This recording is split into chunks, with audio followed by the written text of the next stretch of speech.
know what, Mark? I can't keep you one more day. The insurance say you got to go. You got to go home. Okay. So it's not between, the insurance is between you and the doctor. The insurance companies tell the hospital when you should leave. Ma'am, and what part, no disrespect, but what part did you hear me not say? I said I don't want any health care executive in between me and my doctor, and I do not want a federal, and I do not want a federal government in between me and my health care. Sir, you can't do it yourself, and you know, at least if you're not a multimillionaire, okay? The only way you can do that if you're a multimillionaire, then you don't need no insurance. You don't need no government. You got money to take care of yourself. Well, ma'am, Councilman, you're sitting here bashing the rich. I don't see you giving back I do not see you giving back your health care package that you get from the city of York. Oh no, I pay. Yes, actually, I could have got it for free, but I'm paying. Yes, so why are you bashing the rich though? I mean, no, the rich. I'm bashing the rich because we have no. You want to bring company in the United States? Those rich people are moving to China, okay, and no pay taxes. Now Obama said you're gonna have to pay taxes. You move it to China. I went shopping today to get an American flag. Okay, I want to bring a new American flag. I couldn't find an American flag made in USA. That disgusts me to a point that I didn't get it. I'm going to make my own. So the thing is, all these greedy people, they're moving all this company out of this country. You can't bring it back. Yes, you Even can. if you make a governor. Yes, you can. You can't bring it back. Yes, you can by advocating a fair tax, across the board in the United States, or having a national fair tax. Fair taxes. But that's fine. And ma'am, I want to address real quickly. I want to address the immigration matter because I think this is critical. I'm not opposed to people coming to this country through the front door. I do have a problem when people come from the basement and they come from the back door.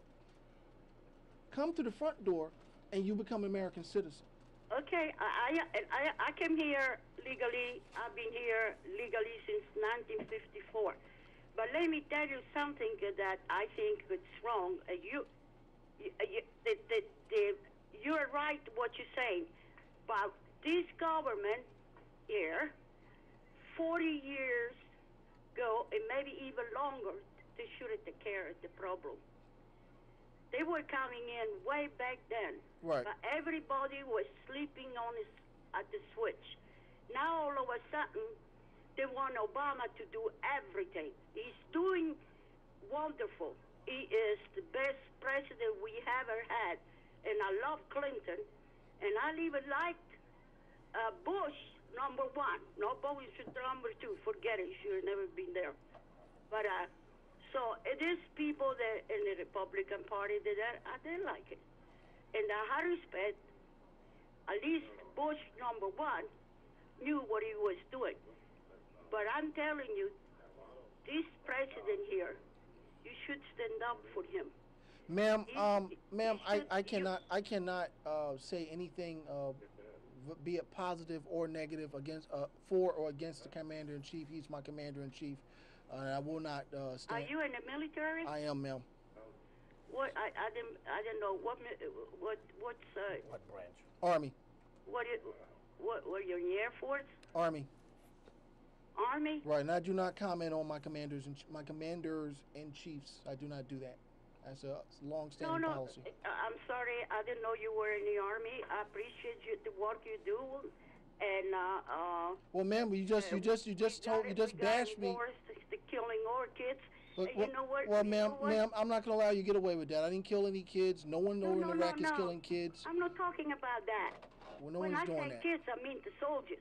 All right, ma'am, okay. you just bashed me for supporting the Army. Now you're saying you're supporting me for being in the Army. No. I never.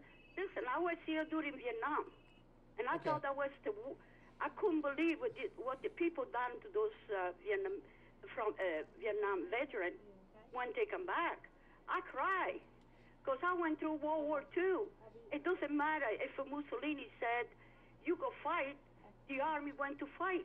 Okay. But we always welcomed the soldiers, even if we was against the government. You never down the soldiers. They went there because they had to go there, just like right now. So they went in, and that's the way it is.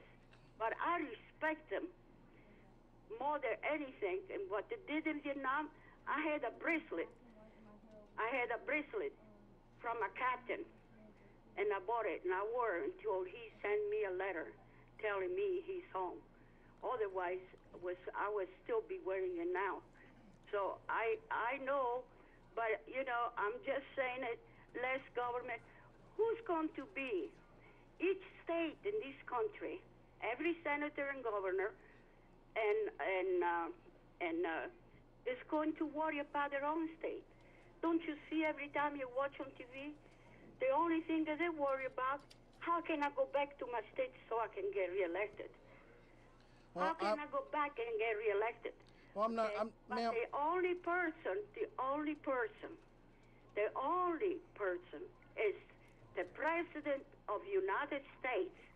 He represents all of us. And we pay taxes, and he's serving us. And this is a wonderful president, sir. Tony, let me ask you something. Now, you go back to Mussolini's time, right, when you left the country. Can you tell us about that? Then you used to have to sell your hair to make socks for the military men. Yeah. Tell us about that. Yeah, it's a little different story. When we were going to school,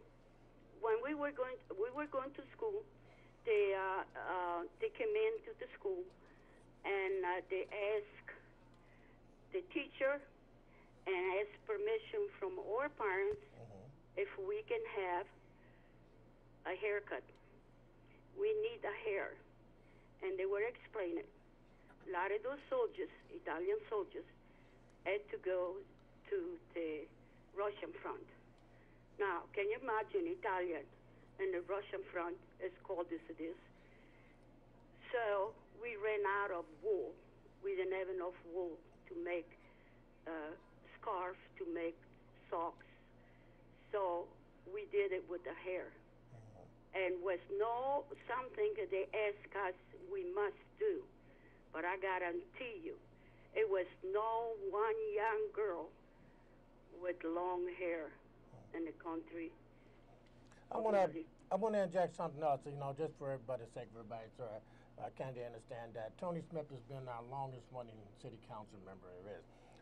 She is one of the few city council members that actually give part of her income that's released from center back to the city. I'll state that for her, and she's always helped with the city. Everybody needs her. She's always been there.